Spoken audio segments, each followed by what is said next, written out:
Maestro Eduardo Torreblanca, muy buenos días a ti, a todo el auditorio, a los compañeros ahí en el estudio. Los saludamos con mucho gusto.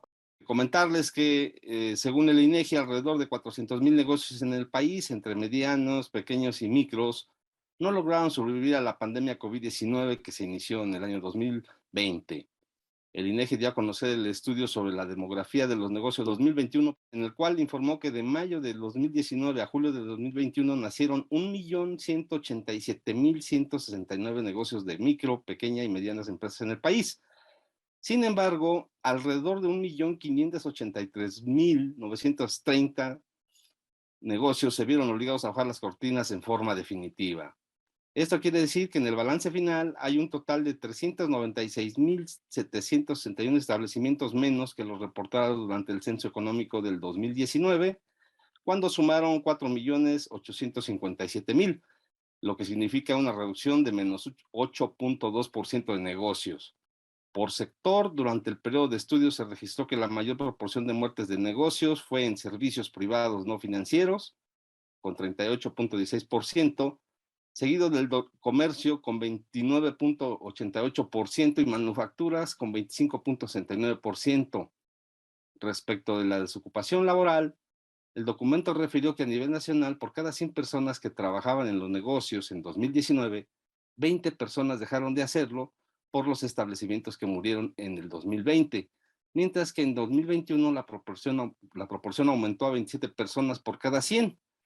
En otra entrega hicimos referencia a la devastación causada por el COVID en la economía de los estados, donde solo uno presentó números positivos, que fue Tabasco, con 3,5% de crecimiento en su economía, y entidades que prácticamente se quedaron hundidas, como Baja California o Quintana Roo, que reportaron 23 y 24% de caída en la generación de riqueza aproximadamente.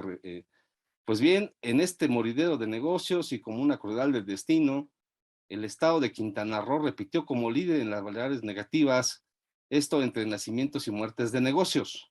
Registró un menos 30,78%, seguido de Nuevo León, con menos 28,51%, y luego estuvo Colima, 21,90%. Como es de suponer, la mayor proporción de personal que dejó de laborar por el cierre de establecimientos también se registró en Quintana Roo, con 39,66%, Colima siguió con 32,95%, y luego Tabasco con 31,77%.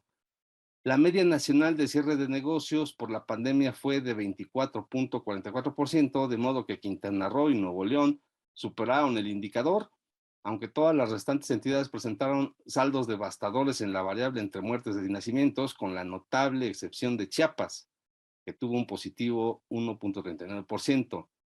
Las medianas, pequeñas y microempresas tuvieron como destino el cierre de cortinas, la desaparición total en 31 de 32 estados, evidenciando no solo la dependencia de algunas entidades como Quintana Roo en un solo ámbito económico, como es el turismo, sino que los apoyos de los gobiernos federal y estatal para mantenerlos a flote fueron insuficientes y en algunos casos hasta nulos. Como dato, las entidades con mayor número de unidades económicas son el Estado de México, con alrededor de 767,000 unidades.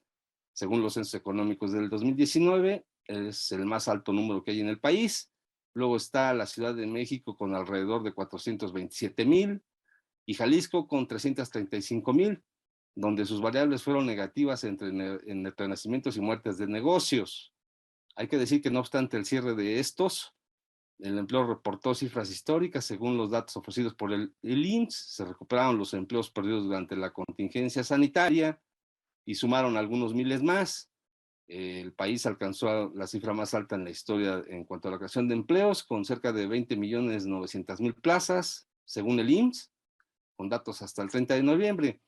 Pero permanece el rezago de empleos en el país, con más de 2,100,000 desocupados, según la última encuesta nacional de ocupación y empleo del INEGI.